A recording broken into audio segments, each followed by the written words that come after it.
नमस्कार, मैं मोहन सिंह आहलूवालिया, प्रमुख ग्वाला गद्दी वैश्विक वैदिक परिवार, पूर्व राज्य आयुक्त विकलांगजन, हरियाणा सरकार। सोच रहा हूं कि अब ऐसी राजनीतिक प्रणाली में एक ऐसी व्यवस्था क्यों न स्थापित करें जहां हम सभी को समान अवसर और समान मौके संविधान के अंतर्गत दी हुई शक्तियों का उपयोग करते हुए समान अवसर प्रदान कर सकें। हालांकि इस प्रयास में एक दिक्कत है कि बहुत बड़े संविधान संशोधन की आवश्यकता पड़ेगी। राजस्थान की विधानसभा में तकरीबन 200 विधायक बनते हैं और उत्तर प्रदेश में 403 और हरियाणा में 90 विधायक बनते हैं। तो यहाँ तीनों राज्यों को यदि हम मिला या फिर ऐसे भारत के जो अन्य राज्य हैं उन सबको भी हम इस स्थिति में शामिल कर लें जो जितनी विधानसभा में लोग हैं, तो क्या उन विधानसभाओं के अंतर्गत जो आबादी रहती है, जो आती है, क्या वहां पर हर बिरादरी का व्यक्ति कभी ना कभी उस विधानसभा में पहुंचा है?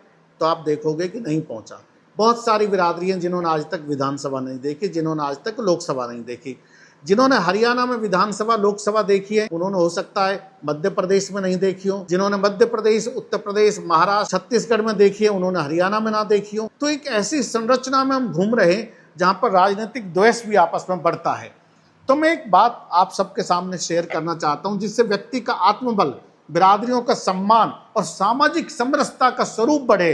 उसके लिए एक प्रस्ताव मेरे दिमाग में, सारे देश के लोग मिलजुल कर इस प्रयास में शामिल हों कि हमारी जितनी विधानसभाएं हैं जिस भी राज्य की, उसमें कम से कम 20 विधानसभाएं जातियों के लिए आरक्षित की जाएं। इन जातियों का व्यक्ति आज तक विधानसभाओं में नहीं पहुंचा है, जिनकी संख्या कम है। एक जगह कोई बिरादरी भारत में छोटी नहीं होती और कोई बिरादरी भारत में बड़ी नहीं होती, क्योंकि जो बिरादरी यहाँ छोटी है, हो सकता मध्य प्रदेश की प्रमुख बिरादरी हो सकता महाराष्ट्र की प्रमुख बिरादरी हो, और जो यहाँ बहुसंख्यक है वो वहां पर अल्पसंख्यक बिरादरी हो।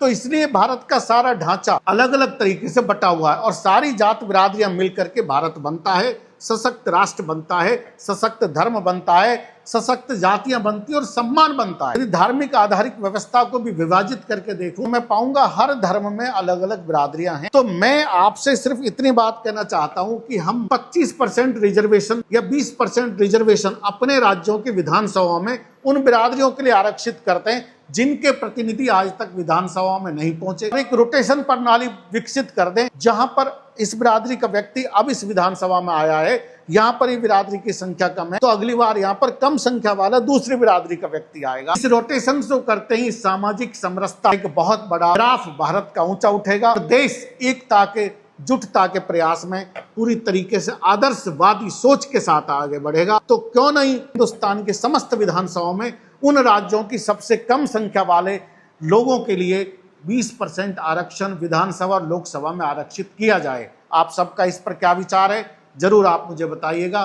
धन्यवाद। नमस्कार। मोहन सिंह आहलूवालिया।